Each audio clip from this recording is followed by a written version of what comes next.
Rain pattered softly against the windows of Rosie's Diner, a modest, old-school eatery on the edge of town. It was a quiet Tuesday morning, the kind where regulars trickled in for black coffee and familiarity.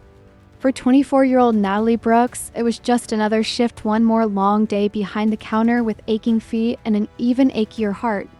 Bills were piling up, her college dreams were fading, and her trust in people had long worn thin. She wasn't in the mood for surprises. That's when the door creaked open and he walked in. An old man, probably in his 80s, hunched slightly, walked with a cane, and wore a plain brown overcoat that looked like it had seen the better part of a decade.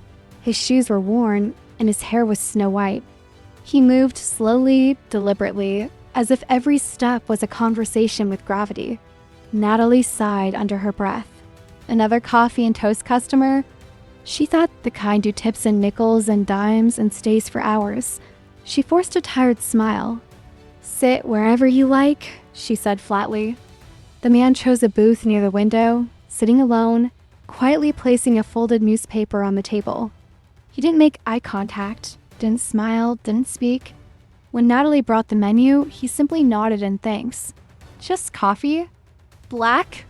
he finally murmured, his voice raspy but calm. That was it. No small talk. No fuss. Natalie rolled her eyes as she walked back to the counter. "Great," she muttered to her coworker, Tara. "One of those guys." She didn't mean to be cruel, it was more exhaustion than malice. But it showed.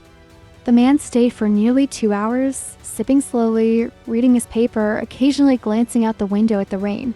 He didn't complain, didn't ask for refills, didn't even make eye contact again. Eventually, he called her over with a small wave of his hand. "Could I get the check, miss?" She brought it over without a word, still assuming the worst. She turned away before he even reached for his wallet. But when she came back to clear the table, the booth was empty, and her heart nearly stopped. There, beneath the coffee cup, was the check, and beside it, a single envelope with her name written on the front in neat cursive.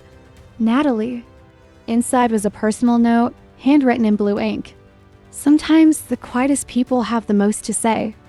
You didn't know me, but I've been watching, seeing how hard you work.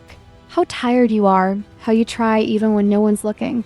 This world can be cold, but people like you are what keeps it kind. Use this to chase whatever dream you bury to survive." It's not charity. It's belief, and there, tucked behind the note, was a check for $10,000. Natalie froze. Her hands trembled. Her mouth opened, but no words came out. Terror rushed over. "What happened?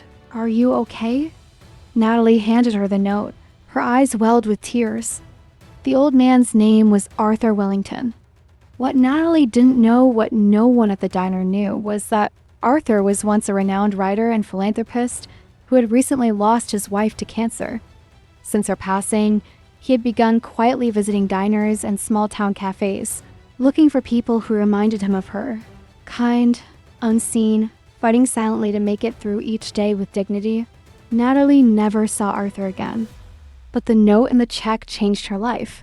She paid off her debts, enrolled back in school, and on the last day of her job at Rosie's, she framed that note and hung it behind the counter, not as a trophy, but as a reminder. A reminder that kindness might go unnoticed, but it's never truly invisible. And sometimes the smallest acts, like serving coffee with a tired smile, can bring the biggest, most unexpected miracles.